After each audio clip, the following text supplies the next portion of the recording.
Hello नमस्कार दोस्तों, मैं डीएस स्वागत करता हूं आप सभी का आपके अपने परिवार लर्न विद डीएस सर में। दोस्तों, आज हम देखने वाले हैं एक बार फिर से रीजनिंग की एक अति महत्वपूर्ण क्लास। आज है साथियों रीजनिंग की पार्ट संख्या 67। और इससे पहले कि यदि आपने 66 पार्ट नहीं देखे हैं तो जैसे ही आप चैनल में जाएंगे और वीडियो सेक्शन में जा करके आपको सारे के सारे पार्ट एकदम क्रम से लगे हुए मिल जाएंगे। तो साथियों, पिछले पार्ट्स को भी जा करके देखना है, उसमें इंपॉर्टेंट क्वेश्चन एग्जाम से रिलेटेड करवाए गए हैं। ठीक है दोस्तों, आज हम रीजनिंग को एक बार फिर से एकदम शॉर्ट ट्रैक एवं बेसिक लेवल से सॉल्व करने का प्रयास करेंगे। कुछ इस तरह से क्वेश्चन रहेंगे, जैसे कि क्वेश्चन नंबर 5 कह रहा है कि लकड़ी, कागज और इस्पात और क्वेश्चन मार्क, यानी कि लकड़ी जिस प्रकार कागज से संबंधित है तो इस्पात किससे संबंधित हो जाएगा। एक शानदार सा क्वेश्चन है, इसको याद रखेंगे। इसके अतिरिक्त साथियों क्वेश्चन नंबर 5 है, कह रहा है निम्नलिखित प्रश्न में कितने व्रत स्थित है। ये एक आकृति दे रखी है, इस आकृति में साथियों बताना है कि कुल कितने व्रत हैं। एक शानदार क्वेश्चन है और भी इंपॉर्टेंट क्वेश्चंस रहेंगे जो आपके एग्जाम्स में निरंतर पूछे जाते हैं। चलिए चलते हैं साथियों आज के पहले क्वेश्चन की तरफ। इससे पहले जो अपनी ये रीजनिंग की क्लास है कौन कौन से एग्जाम्स के लिए इंपॉर्टेंट है साथियों, तो याद रखेंगे जो भी ऑल कॉम्पिटिटिव एग्जाम्स होते हैं जिनमें आपकी रीजनिंग पूछा जाता है, जैसे कि साथियों एसएससी जीडी का exam, MTS, CHSL, CGL, CPO, UPSI, UP police, Bihar police. इसके अतिरिक्त Delhi police, railway group D, NTPC, DFCCIL, ALP, IBPS, navy. और दोस्तों आपका CRPF, DRDO, CISF, ITBP, CTET, DSSSB, UKPSC, दरोगा, UP triple SC PET, UPPSC, MPPSC, BPSC, super TET, UP PET तथा UP TET. और भी साथियों जो भी स्टेट लेवल एग्जाम, जिन किसी भी एग्जाम्स में रीजनिंग पूछा जाता है, उन सभी के एग्जाम के पॉइंट ऑफ व्यू से ये क्लास बहुत शानदार साबित होने वाली है। इसलिए आशा करते हैं आप लोग इस क्लास को पूरा देखेंगे। यदि आप किसी भी एग्जाम्स की तैयारी कर रहे हैं तो इस क्लास को आपको पूरा देखना जरूर है। चलिए चलते हैं और आगे की इन्फॉर्मेशन की तरफ। आगे की इन्फॉर्मेशन साथियों ये है कि यदि आपको इस क्लास का पीडीएफ चाहिए, इस क्लास का नोट्स चाहिए, तो आप डिस्क्रिप्शन में दिए गए लिंक के माध्यम से आप अपने टेलीग्राम चैनल को ज्वाइन कर सकते हैं। यहाँ पर आपको 196 मेंबर मिल जाएंगे जो कि डीएस सर ऑफिशियल नाम से है।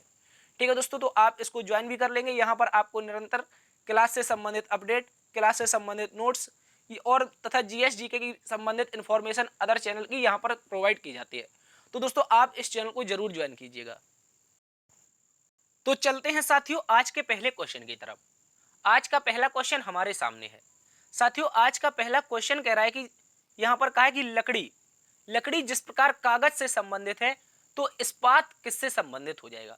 चार आपके सामने ऑप्शन है, इनमें से कौन सा ऑप्शन सही उत्तर होगा।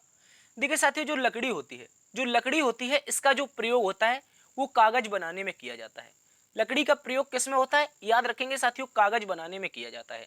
अब बात कर लेते हैं अगर इस्पात की, तो जिस प्रकार लकड़ी का प्रयोग कागज बनाने में करते हैं उसी प्रकार याद रखेंगे किसका प्रयोग, यानी कि इस्पात का प्रयोग क्या बनाने में करेंगे। इस्पात का जो प्रयोग होगा वो क्या बनाने में किया जाएगा। क्या कांच बनाने में किया जाएगा, बिल्कुल नहीं होगा, गलत उत्तर हो जाएगा। अगर धातु बनाने में किया जाएगा, दोस्तों इस्पात तो एक तरह की धातु ही होती है, तो ये भी गलत उत्तर है। क्या दोस्तों इस्पात का प्रयोग हम लोहा बनाने में करेंगे, दोस्तों लोहा का जो अपघटनीय रूप होता है, यानी कि जो लोहा का पहले का रूप होता है उसी को इस्पात कहते हैं। तो जो अपनी लोहे की वस्तुएं होंगी, जो भी लोहे की वस्तुएं होंगी वो इस्पात से बनेंगी। और उन लोहे की वस्तुओं में आती है हमारी एक कील जो हो जाएगी इसका राइट आंसर, क्योंकि विकल्प में कील दे रखा है। तो इस्पात का प्रयोग साथियों हम कील बनाने में करेंगे। क्या करेंगे, कील बनाने में करेंगे। और कील इस तरह से हमारा सही उत्तर हो जाएगा। क्वेश्चन मार्क के स्थान पर कील आ जाएगा, सही उत्तर हो जाएगा, इसको याद रखेंगे। चलते हैं साथियों आज के अगले क्वेश्चन की तरफ। अगला क्वेश्चन आपके सामने है क्वेश्चन नंबर 2। कह रहा है यदि एम को एन लिखा जाता है, पी को के लिखा जाता है तो मैक्स का कोड क्या होगा। ये कोड बताना है साथियों। बहुत शानदार सा क्वेश्चन है, इसका लॉजिक क्या है इसको भी देखेंगे और किस तरह से इसे एम को एन और पी को के लिखा गया है तो इसको भी देख लेंगे। चलिए एम को अगर देखा जाए साथियों तो एम की जो प्लेस वैल्यू होती है वो 13 होती है और एन की जो होती है वो कितनी होती है, 14 होती है। और इसे लिखा क्या गया है, आप कहेंगे 13 के आगे 14 यानी कि एन लिखा गया है और 14 के आगे 13 लिखा गया है। यानी कि यहाँ सर हमें क्या पता चल रहा है, तो आप कहेंगे सर एक बार +1 एक बार -1। आगे भी चेक कर लेते हैं क्या यही लॉजिक चल रहा है। तो पी को अगर देखा जाए तो पी की जो प्लेस वैल्यू बनेगी वो 16 बनेगी और एम की अभी हम देखे थे कि 13 है। अब इन दोनों को देखेंगे तो साथियों यहाँ पर क्या लिखा है, के लिखा है। क्या लिखा है, के लिखा है, यानी कि 11 लिखा है, ठीक है। उसके बाद यहाँ पर क्या है दोस्तों 13, 13 को क्या लिखा गया है, 14 लिखा गया है। अब देखिए यहाँ पर तो हम देखते थे कि यहाँ पर प्लस वन हुआ है, लेकिन आगे माइनस वन हुआ है। तो दोस्तों अब आगे का लॉजिक देखा जाए तो यहाँ पर ना तो प्लस वन हो रहा है और ना ही माइनस वन हो रहा है। तो इसका मतलब क्या है साथियों, ये लॉजिक नहीं चल रहा है। अब अगर लॉजिक की बात कर लें, कौन सा लॉजिक चल रहा है, तो दोस्तों ये कौन सा लॉजिक है, याद रखेंगे, ये एक अपोजिट का लॉजिक चल रहा है। किसका, अपोजिट का। देखिए जो भी दो नंबर होंगे, जो भी दो अक्षर होंगे, उनका यदि योग, उनके प्लेस वैल्यू का योग यदि 27 हो जाता है, क्या 27, तो ये एक दूसरे के अपोजिट होते हैं। तो अब हम इनका योग देख लेते हैं। तो हमने आपको एक ट्रिक भी बताई थी, या तो योग से चेक कर लीजिए या वो ट्रिक को याद रखिए।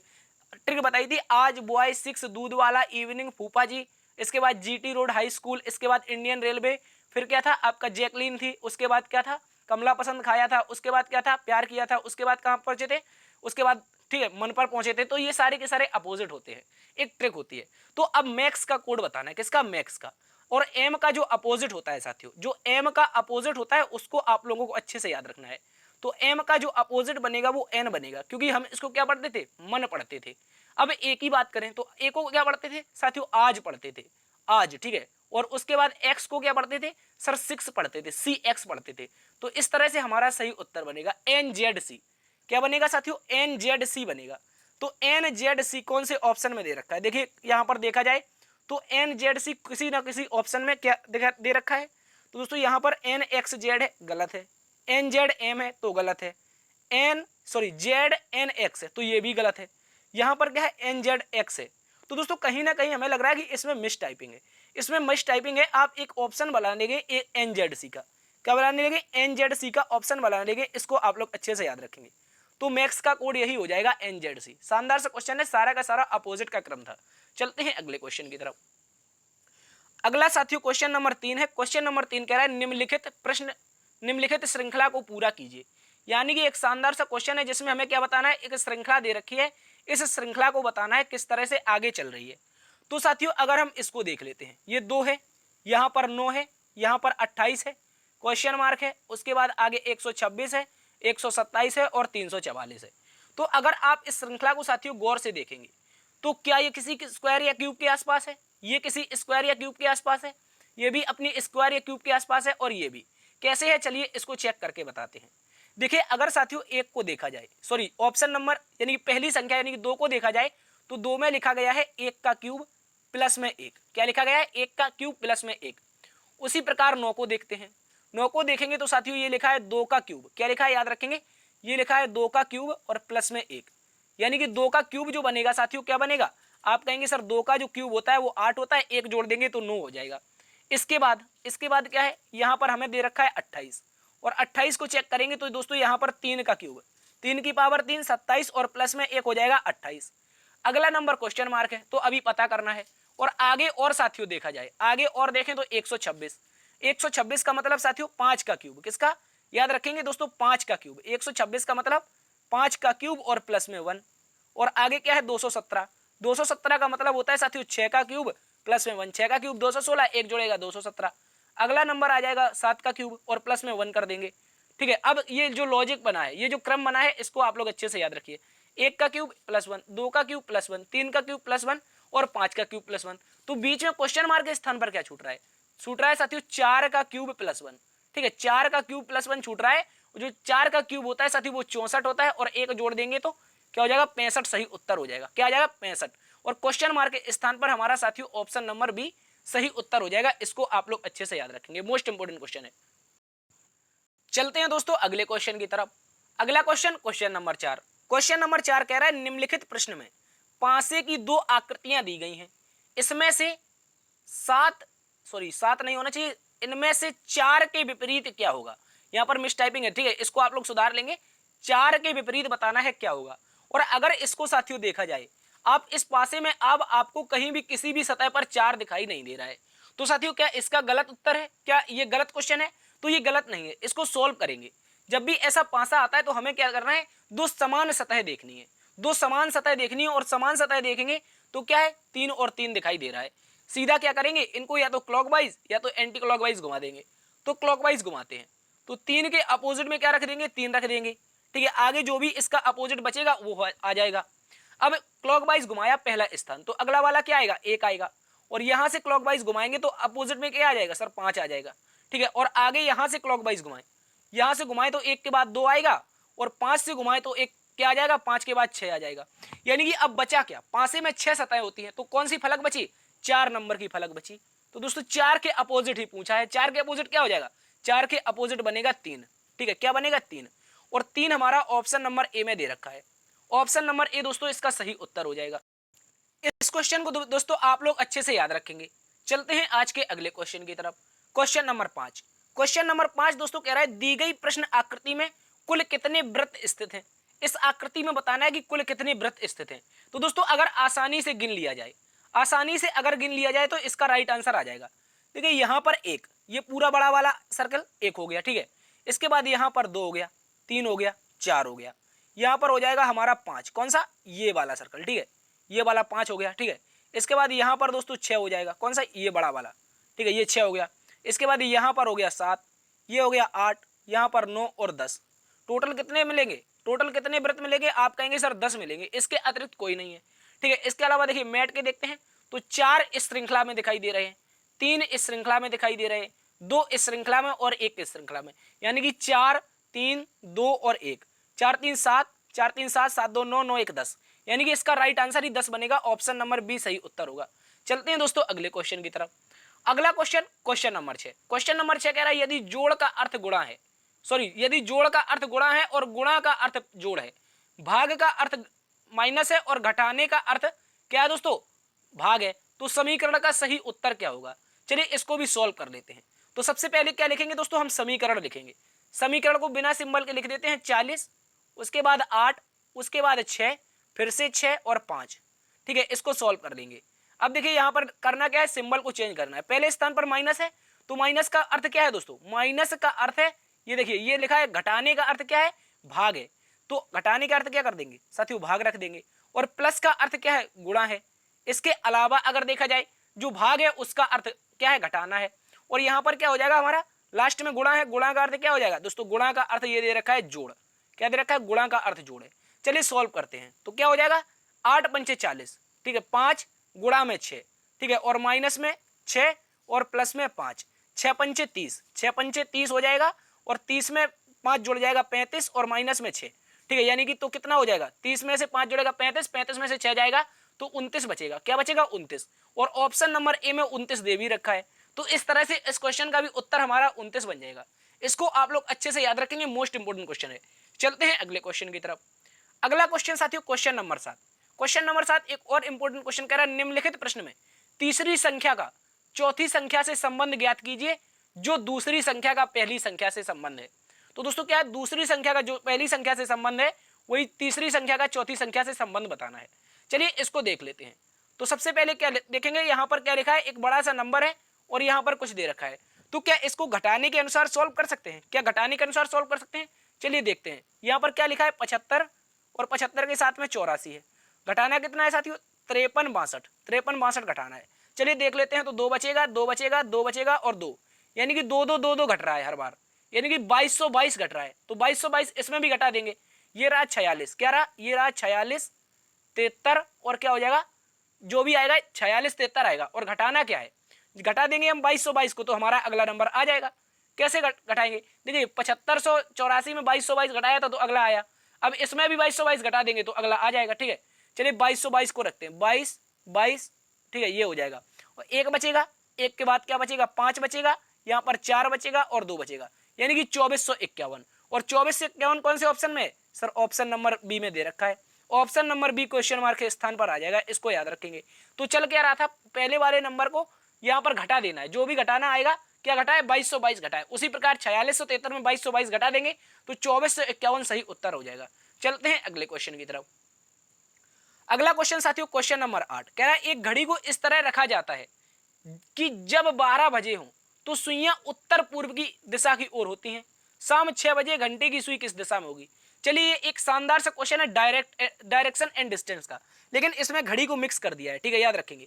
तो सबसे पहले क्या बनाएंगे, हम एक घड़ी बनाएंगे साथियों, एक घड़ी बनाएंगे, वो कुछ इस तरह से होगी हमारी, यहाँ पर हो गई हमारी एक घड़ी, और इसमें क्या हो जाएगा, यहाँ पर इस तरह से हमारा 12 बजता है, क्या है, ये हमारा 12 बज जाएगा, ठीक है, घड़ी में 12 बज गया। लेकिन अब कहा क्या है साथियों, अब हमसे कहा है कि जो घड़ी है यहाँ पर मान लीजिए ये क्या हो जाएगा हमारा, पहले टाइम रख देते हैं इसमें, ये 12 है, ये 3 है, ये 6 है और ये 9 है। अब क्या कहा कि इस तरह से रखा जाता है जब 12 बजे हों तो सुइयां उत्तर पूर्व दिशा की ओर होती हैं। यानी कि जब 12 बजते हैं साथियों तो दोनों सुइयां कहां पर होती हैं, सबसे पहले तो याद रखना ये दोनों की दोनों सुइयां मिडिल से लेकर 12 की ओर होती हैं। कहां की ओर, 12 की ओर, इस तरह से बनती हैं। अब साथियों याद रखेंगे, लेकिन ये दिशा कौन सी है, ये दिशा कौन सी है, तो आप कहेंगे जहां पर 12 बजा है ये दिशा कौन सी दे रखी है, उत्तर पूर्व दे रखी है। उत्तर पूर्व, कौन सी, उत्तर पूर्व। चलिए इसको हम थोड़ा छोटा करके लिखते हैं। यहाँ पर ये जो दिशा है कौन सी है, उत्तर पूर्व है। इसको आप लोग अच्छे से याद रखेंगे, ये दिशा हो जाएगी उत्तर पूर्व। एक मिनट, ये दिशा कौन सी हो जाएगी, उत्तर पूर्व हो जाएगी। लेकिन अब कहा कि जब शाम 6 बजे हैं तो दूसरी घड़ी यहाँ पर एज इट इज बनाएंगे, एज इट इज दूसरी घड़ी बनाएंगे और इस तरह से इसको देखेंगे। ठीक है, इस तरह से देखेंगे। एक मिनट, यहाँ पर ये हो जाएगा हमारा इस तरह से। अब इसका टाइमिंग भी रख देते हैं, तो यहाँ पर ये हो जाएगा 6, यहाँ पर 3 और यहाँ पर साथियों 9 और ऊपर में हो जाएगा 12। इसको याद रखेंगे। ठीक है, अब मिडिल से देखते हैं जो घड़ी कह रही है साथियों, घड़ी कह रही है कि जो जब शाम के 6 बजे है तो शाम के 6 बजे तो घंटे वाली सुई कहाँ पर, 6 पर, और मिनट वाली सुई कहाँ पर, 12 पर। इस तरह से होगी।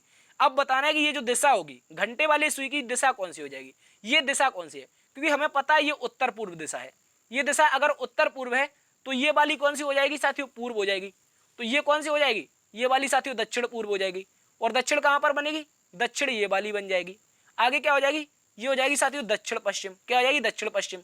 और ये वाली दिशा हो जाएगी हमारी पश्चिम, कौन सी, पश्चिम। और यहाँ पर बनेगी उत्तर पश्चिम। क्या बनेगी, ये 9 पर होगी उत्तर पश्चिम और यहाँ पर हो जाएगी साथियों पश्चिम। ठीक है, सॉरी यहाँ पर क्या हो जाएगी, यहाँ पर उत्तर हो जाएगी। ठीक है, याद रखेंगे, इस तरह की दिशा बनेगी। अब हमसे पूछा है 6 बजे वाली दिशा, तो 6 बजे वाली दिशा कौन सी दिखाई दे रही है, 6 बजे वाली साथियों हमें दिशा दिखाई दे रही है कि दक्षिण पश्चिम। कौन सी, दक्षिण पश्चिम। इसको याद रखेंगे, तो दक्षिण पश्चिम सही उत्तर बनेगा, ऑप्शन नंबर बी। इस क्वेश्चन को भी आप लोग अच्छे से याद रखेंगे, मोस्ट इंपोर्टेंट क्वेश्चन है। चलते हैं अगले क्वेश्चन की तरफ। अगला क्वेश्चन एक और शानदार क्वेश्चन सिटिंग अरेंजमेंट से कह रहा है। क्वेश्चन नंबर 9, 6 व्यक्ति हैं, कह रहा है P Q R S T और यू एक दीवार में उत्तर की ओर मुख करके बैठे हैं। पी क्यू के बाईं ओर ठीक बगल में बैठा है, आर क्यू के दाईं ओर ठीक बगल में बैठा है, केवल एस आर और टी के बीच में बैठा है, यू टी के दाईं ओर ठीक बगल में बैठा है। तो बताना है क्यू और एस के बीच में कौन बैठेगा। शानदार सा क्वेश्चन है, इसको भी आप लोग याद रखेंगे। तो साथियों इस क्वेश्चन को हम लोग सॉल्व कर लेते हैं। सबसे पहले क्या कहा कि 6 व्यक्ति हैं, ये सारे के सारे एक दीवार पर उत्तर की ओर मुख करके बैठे हैं। तो सबसे पहले क्या बनाएंगे, हम एक दीवार बनाएंगे। मान लीजिए ये एक क्या है, दीवार है। इसमें कुल 6 व्यक्ति हैं जिनका मुख कहां पर है, उत्तर की ओर है। ये आप लोगों को याद रखना है। तो ये 6 व्यक्ति हम आपके दीवार पर बैठा देंगे जिनका मुख कहां पर होगा, सर उत्तर की ओर होगा। इस तरह से बैठेंगे। चलिए अब इनको बिठाते हैं तो कौन कौन से क्रम बनेंगे। तो सबसे पहली लाइन पढ़ते हैं। कह रहा है पी जो है वो क्यू के बाईं ओर ठीक बगल में बैठा है। पी नाम का बंदा क्यू के ठीक बाईं ओर ठीक बगल में बैठा है। ठीक है, क्यू के बाईं ओर। तो क्यू को यदि यहां पर रख दें, याद रखेंगे कौन से स्थान पर, इस स्थान पर। यदि क्यू को यहां पर रख दें तो पी यहां पर हमारा आ जाएगा। चलिए देख लेते हैं आगे कहा है दोस्तों। आगे की लाइन पढ़ते हैं तो आर क्यू के दाईं ओर ठीक बगल में बैठा है। तो क्यू का दायां कौन सा बनेगा, तो हमेशा हमने आपको बताया ये दिशा कौन सी होती है, दाएं होती है। ये दिशा साथियों बाएं होती है। तो पहली लाइन पी क्यू के बाईं ओर हो गया। ठीक है, हो गया। आगे कह रहा है आर क्यू के दाईं ओर ठीक बगल में। तो आर कहां पर, यहां पर आ जाएगा। अब आगे की लाइन क्या रखी, केवल एस नाम का जो बंदा है वो आर और टी के ठीक बीच में बैठा है। तो आर तो ये रहा, आर और टी यहां पर रख देते हैं और एस को इसके बीच में बैठा देते हैं। अब बचा कौन, बचा आगे एक और लाइन बची है। कह रहा है यू टी के दाईं ओर ठीक बगल में बैठा है। यू नाम का बंदा है, टी के दाईं ओर ठीक बगल में बैठा है। तो टी का दायां कौन सा बनेगा, तो दाईं दिशा यही तो है। तो टी यहां पर है, टी यहां पर है, इसका दायां कौन बनेगा, यू बन जाएगा। ठीक है, याद रखेंगे। तो इस तरह से हमारी पहली ही बार में यहाँ पर पूरा का पूरा सिटिंग अरेंजमेंट फिक्स हो गया। ठीक है, पूरा का पूरा सिटिंग अरेंजमेंट फिक्स हो गया। इसको आप लोग अच्छे से याद रखिए। चलिए अब हमसे क्वेश्चन में क्या पूछा है। क्वेश्चन में दोस्तों हमसे पूछा है कि क्यू और एस के बीच में कौन बैठा है। क्यू और एस, क्यू और एस कहां पर है, आप कहेंगे सर ये रहा हमारा क्यू और ये रहा एस, और बीच में कौन है, तो सर आर नाम का जो शख्स है वो क्यू और एस के बीच में बैठा है। तो इसका सही उत्तर साथियों आर बन जाएगा। क्या बन जाएगा, आर बन जाएगा। मोस्ट इंपोर्टेंट क्वेश्चन है, इसको भी आप लोग अच्छे से याद रखेंगे। चलते हैं साथियों अगले क्वेश्चन की तरफ। अगला question, question number 10। Question number 10 कह रहा है कि निम्नलिखित प्रश्न में सही दर्पण प्रतिबिंब ज्ञात कीजिए यदि दर्पण एम एन दाएं ओर रखा हो। ये रहा दर्पण एम एन, कहां पर रखा है, यही तो दिशा होती है दाएं ओर रखा है। इसको आप लोग याद रखेंगे। चलिए देख लेते हैं। तो सबसे पहले क्या बनेगा साथियों, एच बनेगा। क्या बनेगा, याद रखेंगे एच बनेगा, वो भी बिल्कुल उल्टा बनेगा। कैसा, ये अगर सीधा एच है तो ये उल्टा एच होना चाहिए। कैसा, ऐसा होना चाहिए। चलिए देखिए यहां पर देखा जाए तो ये सीधा है, यानी कि गलत हो गया। अब इसके बाद क्या है, एन है, तो एन भी साथियों कैसा बनना चाहिए, उल्टा बनना चाहिए। चलिए ये एन हो गया हमारा उल्टा। एन किसी में सीधा तो नहीं है, चलिए नहीं है, किसी में भी सीधा नहीं है। और अब क्या रहा, जी। और जी कैसा बनेगा साथियों, जी हमारा कुछ इस तरह से बनेगा। कैसे बनेगा, ऐसे ऐसे ऐसे तरह से बनेगा जी। ठीक है, याद रखेंगे, ये रहा हमारा जी। ठीक है, इसको याद रखेंगे, ये जी ऐसे बनेगा। तो यहां पर सीधा है, तो ये वाला तो पहले से ऑप्शन गलत हो चुका है। अगला अब देख लेते हैं 6 को। तो 6 की दिशा दर्पण के बाहर जाएगी तो ऐसे बनेगी कुछ इस तरह से। तो यहां पर अगर देखें साथियों, ऑप्शन नंबर 3 में देखें, जो 6 है वो एज इट इज सीधा दिखाई दे रहा है, यानी कि ऑप्शन नंबर 3 भी हमारा गलत हो गया। अब अगला नंबर देखते हैं। अगला नंबर क्या है साथियों, एस है। अगला नंबर साथियों एस है, तो एस उल्टा बना है। यहां पर कैसा बना है, उल्टा। एस उल्टा बना है, तो दर्पण की दूसरी ओर कैसा बनेगा, सीधा बनेगा। लेकिन अब यहां पर देखते हैं, तो यहां पर जो एस है ये सीधा नहीं है। देखिए यहां पर एस जो है ये सीधा नहीं, क्योंकि इसका जो नीचे का एरिया है वो कुछ अलग सा दिखाई दे रहा है। चलिए अगर एस से पता नहीं चल रहा है तो आगे किससे चेक करेंगे, 5 से चेक कर लेंगे। ठीक है, किससे कर लेंगे, 5 से। तो 5 कैसा बनेगा, आप कहेंगे सर 5 कुछ इस तरह से दिखाई देगा, इस तरह से। चलिए 5 भी बन गया। अब बचा डी, और डी इस दिशा में सीधा है, यानी कि दर्पण के पहले सीधा है, तो दर्पण के बाद कैसा बनेगा सर, दर्पण के बाद उल्टा बनना चाहिए। कैसा, उल्टा बनना चाहिए। ठीक है, दर्पण के बाद डी कैसा बनेगा, उल्टा बनेगा। और डी यदि उल्टा है साथियों, तो इस तरह से हमारा सही उत्तर बन जाएगा कौन सा ऑप्शन, आप कहेंगे सर ऑप्शन नंबर जो 2 देखेंगे तो डी सीधा है, ऑप्शन नंबर 2 गलत, और केवल ऑप्शन नंबर 4 हमारा सही उत्तर हो जाएगा। इसको आप लोग अच्छे से याद रखेंगे, दर्पण प्रतिबिंब का ऑप्शन नंबर 4 सही उत्तर है। चलते हैं अगले क्वेश्चन की तरफ। अगला क्वेश्चन साथियों, क्वेश्चन नंबर 11, कथन निष्कर्ष यानी कि लॉजिकल रीजनिंग का एक शानदार सा क्वेश्चन है। कह रहा है, इस कथन में कह रहा है कि सभी तकिए बिस्तर हैं, जितने भी तकिए बिस्तर हैं, कुछ बिस्तर अलमारी हैं और सभी अलमारी लकड़ी है। तो दोस्तों आपको एक बात याद रखनी है, यदि सभी को बोला जाए तो कुछ इस तरह का यूज करना है, इस तरह का। ठीक है, सभी बोला जाए तो इस तरह का, अगर कुछ बोला जाए तो इस तरह का सर्कल यूज करना है। ठीक है, इसको याद रखेंगे। चलिए सॉल्व करते हैं। तो सबसे पहले क्या कहा है, सभी तकिए बिस्तर हैं। क्या है दोस्तों, सभी तकिए, जितने भी T4 तकिए हैं वो क्या है, वो सारे के सारे हमारे किसके अंतर्गत आएंगे, बिस्तर के अंतर्गत आएंगे। बिस्तर किसका मतलब होगा, बी का मतलब। ठीक है, B4 बिस्तर हो जाएगा। आगे कह रहा है कुछ बिस्तर अलमारी है।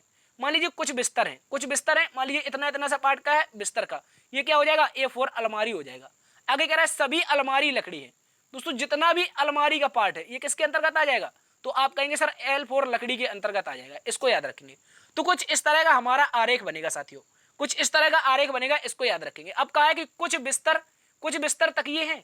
क्या कुछ बिस्तर का संपर्क तकिए में आ रहा है, आप कहेंगे बाहर से अंदर की ओर जाना है। सर बाहर से अंदर की ओर जाना है, कहां पर, यहां पर। ये रहा हमारा क्या, याद रखेंगे, ये रहा बिस्तर और ये रहा तकिया। ठीक है, तो कुछ बिस्तर ठीक है दोस्तों तकिया बन जाएंगे, क्योंकि बाहर से अंदर की तरफ जाते हैं तो कुछ वाला हमेशा सही होता है। तो यानी कि हमारा दोस्तों ये क्या हो जाएगा, पहला वाला तो सही हो जाएगा, यानी कि निष्कर्ष नंबर 1 हमारा सही उत्तर है। इसको आप लोग अच्छे से याद रखेंगे, निष्कर्ष नंबर 1 क्या है, सही उत्तर है। अब अगला पढ़ लेते हैं, कुछ अलमारी बिस्तर है। क्या कुछ अलमारी बिस्तर है साथियों, आप बिल्कुल कहेंगे ये वाला जो पार्ट है, ये रहा अलमारी का और ये रहा बिस्तर का। तो इतना इतना सा जो पार्ट बन रहा है, ये वाला जो पार्ट बन रहा है, कौन सा, याद रखेंगे, ये वाला पार्ट। ये वाला जो पार्ट बन रहा है ये क्या बन रहा है, याद रखेंगे, ये क्या बन रहा है, कुछ अलमारी बिस्तर बन रहा है, यानी कि दूसरा वाला भी सही हो गया। अब कह रहा है सभी लकड़ी अलमारी है। क्या सभी लकड़ी, कौन सी लकड़ी है, लकड़ी ये बड़ी वाली, ये बड़ा सर्कल दिखाई दे रहा है, कौन सा, याद रखेंगे, ये बड़ा वाला सर्कल। ये बड़ा वाला सर्कल क्या सभी का सभी अलमारी के अंतर्गत आ जाएगा। आप कहेंगे सर लकड़ी के अंतर्गत अलमारी आ रही है, अलमारी के अंतर्गत लकड़ी कैसे आ जाएगी, क्या बड़ा सर्कल किसी छोटे में रख सकता है। मान लीजिए आपके पास एक छोटा सा बोतल है और छोटे बोतल का छोटा ढक्कन है, आप चाहेंगे उसमें 15 लीटर की बोतल का ढक्कन लगाएं, फिट नहीं आएगा। तो यानी कि छोटे एरिया में बड़ा एरिया कभी नहीं आ सकता है, तो इस कारण ये क्या हो जाएगा, ये गलत हो जाएगा। अब निष्कर्ष देख लेते हैं ऑप्शन के अनुसार। निष्कर्ष नंबर 1 सही है, निष्कर्ष नंबर 2 सही है। तो कहां पर लिखा है, निष्कर्ष 1 और 2 अनुसरण करते हैं, यानी कि ऑप्शन नंबर 2 में लिखा है कि निष्कर्ष 1 और 2 अनुसरण करते हैं। यही दोस्तों हमारा सही उत्तर हो जाएगा। इसको आप लोग अच्छे से याद रखेंगे, मोस्ट इंपोर्टेंट क्वेश्चन है जो आपके एग्जाम्स में पूछा गया था। चलते हैं साथियों अगले क्वेश्चन की तरफ। अगला क्वेश्चन दोस्तों क्वेश्चन नंबर 12। क्वेश्चन नंबर 12 कह रहा है कि किस विकल्प में निम्नलिखित शब्दों का वह क्रम दिया गया है जिस क्रम में वे अंग्रेजी शब्दकोश में आते हैं। यानी कि साथियों इस क्वेश्चन में हमें शब्दों को अंग्रेजी शब्दकोश के अनुसार व्यवस्थित करना है। चलिए देखते हैं ऑप्शन नंबर 1 से। तो ऑप्शन नंबर 1 में क्या दे रखा है, यूएन दे रखा है, ऑप्शन नंबर 2 में भी यूएन है, आगे ऑप्शन नंबर 3 में भी यूएन है, 4 में भी यूएन है और 5 में भी यूएन है। यानी कि पहला दूसरा लेटर से हमें कोई मतलब नहीं है। अब तीसरा लेटर चेक करते हैं। तो तीसरा लेटर चेक करने की कोई जरूरत नहीं है, क्योंकि यहाँ पर सभी में क्या आ रहा है साथियों, पहला तो हमारा ऑप्शन किससे शुरुआत हो रही है, 3 से शुरुआत हो रही है, यानी कि तीसरा वाला तो पहले पर आना ही है।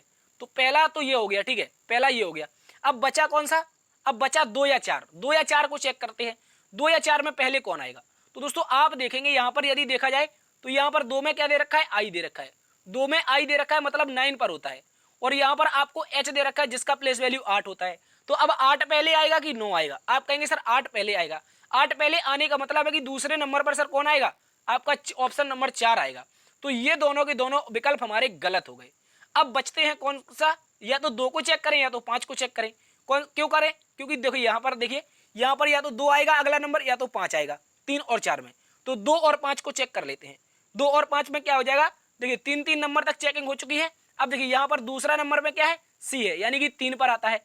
और यहाँ पर क्या है, अगला नंबर में एफ है, एफ का मतलब क्या है, 6 पर आता है। अब बताइए या तो 6 पहले आएगा या 3। तो दोस्तों हम कहेंगे जो 3 छोटा है तो 3 पहले आना चाहिए, यानी कि 3 किस में है, ऑप्शन नंबर 2 में। तो यानी कि पहले तो कौन हो गया, देखिए यहाँ पर गौर से देखिए आप लोग, यहाँ पर क्या हो गया, पहला तो हमारा 3 हो गया, दूसरा हमारा 4 हो गया, और तीसरे नंबर पर 2 आएगा। तो क्या होना चाहिए, 3 4 और 2, 3 4 2 से शुरुआत होगी। तो ऑप्शन नंबर 3 दोस्तों हमारा सही उत्तर हो जाएगा। इसको आप लोग अच्छे से याद रखेंगे। सॉरी, ऑप्शन नंबर 3 साथियों हमारा सही उत्तर हो जाएगा, इसको याद रखेंगे। चलते हैं अगले क्वेश्चन की तरफ। मोस्ट इंपोर्टेंट क्वेश्चन है जो आपके एग्जाम में पूछा गया था। अगला क्वेश्चन कह रहा है निम्नलिखित प्रश्न में कौन सी आकृति रिक्त स्थान को पूरा करेगी। कौन सी आकृति जो है ये रिक्त स्थान को पूरा करेगी, इसको हम लोग देखेंगे बहुत शानदार तरीके से। चलिए इसको चेक करते हैं किस तरह से बनेगा। तो दोस्तों अगर यहाँ पर देखा जाए, यहाँ पर ये क्या है, एक स्क्वायर होना चाहिए पहली बात तो, यानी कि एक सर्कल आएगा यहाँ पर इस तरह से रखा हुआ, कैसा, इस तरह का एक सर्कल बनेगा। अब इस सर्कल में जो आकृति आएगी वो जानना जरूरी है कि कौन सी आएगी। देखिए अगर देखा जाए साथियों, तो आप देखेंगे यहाँ पर ये जो चांद है बाहर की ओर मुख कर रहा है, और इसका चांद भी बाहर की ओर मुख कर रहा है। लेकिन अगर इस दिशा में देखें तो इसका जो चांद है, इसका जो मुख है अंदर की ओर है, यानी कि आकृति नंबर, इसको नंबर दे देते हैं, ठीक है, आकृति को इसको नंबर दे देते हैं। ये हो जाएगी 1 नंबर आकृति, ये हो जाएगी 2 नंबर आकृति, ठीक है। आकृति नंबर जो 1 है वो दोस्तों 2 के जस्ट अपोजिट दिखाई दे रही है, यानी कि दर्पण के अनुसार दिखाई दे रही है। आकृति 1 को अगर देखें और 2 को देखें, ये एक दूसरे के अपोजिट हैं, क्योंकि ये इसका मुख भी बाहर दिशा में, चांद का इसका मुख भी बाहर दिशा में। और इसको अगर 3 नाम दे तो 4 नाम वाली जो आकृति होनी चाहिए, 4 नाम वाली जो आकृति बननी चाहिए, उसका जो मुख होना चाहिए चांद का, वो किस दिशा में होना चाहिए, अंदर की ओर होना चाहिए, अंदर की ओर। तो इस तरह से बनेगा, यानी कि चांद का मुख अंदर की ओर होना चाहिए। तो ऑप्शन नंबर 3 गलत है, क्योंकि बाहर की ओर इसका मुख दिखाई दे रहा है। अब देखिए, देखते हैं इसको, इस सर्कल को अगर देखा जाए तो इस सर्कल को देखा जाए, इसका जो मुख है वो अंदर की ओर दिखाई दे रहा है, कौन से, अंदर वाले सर्कल का। लेकिन अगर ऑप्शन सॉरी जो नंबर 3 दे रखा है हमने, ये जो नंबर 3 दे रखा है, इसको अगर देखा जाए तो नंबर 3 का जो ये वाला चिन्ह है ये हमारा बाहर की ओर जा रहा है, यानी कि नंबर 3 का जो चिन्ह बनेगा साथियों वो कुछ इस तरह से बाहर की ओर जाएगा, कुछ इस तरह का, ठीक है। तो ऐसी आकृति बननी चाहिए। तो ऐसी आकृति कौन से में है, तो यहाँ पर अंदर की ओर है, गलत है। ये बाहर की ओर है लेकिन दूसरे दिशा में, तो ये भी गलत है। अब बचा केवल और केवल हमारे पास ऑप्शन नंबर ए, और इस क्वेश्चन का जो आंसर बनेगा वो साथियों ऑप्शन नंबर ए बनेगा। मोस्ट इंपोर्टेंट क्वेश्चन है, इसको भी आप लोग अच्छे से याद रखेंगे। चलते हैं अगले क्वेश्चन की तरफ। अगला क्वेश्चन साथियों क्वेश्चन नंबर 14। क्वेश्चन नंबर 14 कह रहा है निम्नलिखित प्रश्न में गलत पद ज्ञात कीजिए। क्या बताना है, गलत नंबर बताना है, रॉन्ग नंबर बताना है, कौन सा हो जाएगा। चलिए देख लेते हैं इसको। पहले 1 है, फिर 2 है, फिर 5 है, फिर 10 है, फिर 17 है और 28 है, यानी कि छोटा छोटा सा नंबर का क्रम दे रखा है। तो साथियों क्या इसका हम चेक कर लें, जो नंबर है इसका अंतर चेक कर लें, बिल्कुल कर सकते हैं। चलिए 1 के बाद क्या हुआ है, 2 हुआ है, ठीक है। 1 के बाद 2 हुआ है तो इसका मतलब क्या हुआ है, +1 हुआ है, ठीक है। और 2 से 5 हुआ है, 2 से जो 5 हुआ है याद रखेंगे, 2 से अगर 5 हुआ है तो क्या हुआ है, +3 हुआ है। और 5 से साथियों हुआ है 10, तो 5 से 10 हुआ है तो क्या हुआ है, +5 हुआ है। और आगे 10 से क्या हुआ है साथियों, 17 हुआ है, ठीक है। क्या हुआ है, 10 से अपना क्या आना चाहिए, 10 से 17 हुआ है, यानी कि प्लस में 7 हुआ है। क्या हुआ है, प्लस में 7। तो अगला नंबर क्या होना चाहिए, तो यहां पर अगर देखेंगे हम तो विषम संख्याओं का क्रम चल रहा है, किसका, विषम संख्याओं का। तो क्या हो चुका है, 1 3 5 7, तो अगली विषम कौन सी आ जाएगी साथियों, अगली विषम आएगी 9। तो 17 में अगर 9 जोड़ दें, 17 में अगर 9 जोड़ देंगे तो 9 7 16 और 1 1 2, यानी कि 26 आना चाहिए। लेकिन जो हमारा ऑप्शन है सॉरी जो हमारा नंबर है वो 28 दे रखा है और 28 किस ऑप्शन में, 28 ऑप्शन नंबर 2 में है। इस कारण 28 हमारा क्या हो जाएगा साथियों, गलत पद हो जाएगा। और सही पद क्या बनेगा, सही पद बनेगा 26। ठीक है, इसको याद रखेंगे। तो गलत पद 28 हो जाएगा। इंपॉर्टेंट क्वेश्चन है, चलते हैं अगले क्वेश्चन की तरफ। एक इंपॉर्टेंट क्वेश्चन और है, कह रहा है बेन आरेख का शानदार सा क्वेश्चन, क्वेश्चन नंबर 15। ठीक है, क्या कह रहा है, क्वेश्चन नंबर 15 बेन आरेख का शानदार सा क्वेश्चन है। कह रहा है निम्नलिखित प्रश्न में ऐसे कितने ग्रामीण हैं जो शिक्षित हैं बेरोजगार नहीं है। निम्नलिखित प्रश्न में ऐसे कितने ग्रामीण हैं जो शिक्षित हैं बेरोजगार नहीं है। चलिए सबसे पहले देखें तो बेरोजगार का जो आकृति दिखाई दे रही है वो आकृति कुछ हमें ट्राइंगल के शेप में दिखाई दे रही है। किसके, ट्राइंगल के शेप में। ये क्या है साथियों, ये है हमारे बेरोजगार। याद रखेंगे ये क्या हो जाएंगे, बेरोजगार। ठीक है, ये बेरोजगार हो गए। अगर व्रत को देखा जाए, किसको देखा जाए, व्रत को, तो आप व्रत को देखेंगे और बताएंगे सर जो व्रत है इसमें क्या दे रखा है, ये शिक्षित को डिनोट कर रहा है। किसको, शिक्षित को दर्शा रहा है। इसके अतिरिक्त आगे दे रखा है एक स्क्वायर, तो स्क्वायर किसको दर्शा रहा है, तो आप कहेंगे सर जो स्क्वायर है ये दर्शा रहा है ग्रामीणों को। तो हमें बताना क्या है, ग्रामीण के बारे में ही तो बताना है। ऐसे कितने ग्रामीण है जो शिक्षित हैं, शिक्षित का मतलब सर्कल में तो आना चाहिए लेकिन बेरोजगार नहीं, ट्राइंगल में नहीं आना चाहिए। तो ट्राइंगल में नहीं आना चाहिए ग्रामीणों को, सर्कल में आना चाहिए, ऐसा बताना है। ठीक है, तो चेक करते हैं। अब चेक करते हैं, अगर ट्राइंगल को सारे के सारे ट्राइंगल को काट दिया जाए, इस सारे ट्राइंगल को साथियों यहां से हम काट दें।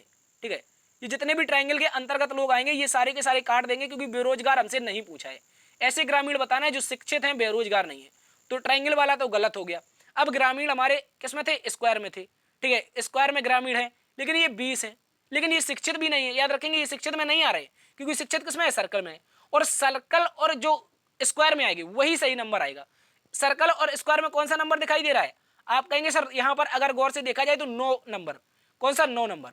9 नंबर ऐसा नंबर है जिसमें ऐसे ग्रामीण है जो शिक्षित है पर बेरोजगार नहीं है। तो इसका राइट आंसर बनेगा ऑप्शन नंबर दोस्तों 1। ऑप्शन नंबर 1 हमारा सही उत्तर हो जाएगा। मोस्ट इंपोर्टेंट क्वेश्चन है, याद रखेंगे। बेन आरेख में ऐसा क्वेश्चन आपसे निरंतर एग्जाम में पूछा जाता है, तो इसको याद रखना है। तो दोस्तों आज के ये टॉप 15 क्वेश्चन थे, कैसे लगे आप लोग कमेंट बॉक्स में हमें बताइए।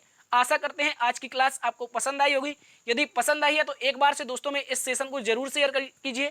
इसके अतिरिक्त यदि चैनल पर अभी तक लाइक नहीं किया तो लाइक कर दीजिए, और अगर पहली बार आए हैं और अभी तक सब्सक्राइब नहीं किया है तो आपसे हाथ जोड़कर निवेदन है साथियों, इसको सब्सक्राइब भी कर लीजिए। इसको सब्सक्राइब करने का कोई भी मनी, कोई भी पैसा, कोई भी धन नहीं लगता है। सब्सक्राइब करना क्या है, एक उंगली का टाइम लगता है, सीधा जाइए टच करिए उसको, बस सब्सक्राइब हो जाएगा। और बेल आइकन को ऑन कर लीजिए। इससे क्या होगा, जब भी आपके लिए निरंतर सेशन ये चल रहे हैं जो ये जब भी अपलोड किए जाएंगे तो आपके पास तुरंत नोटिफिकेशन पहुंच जाएगा।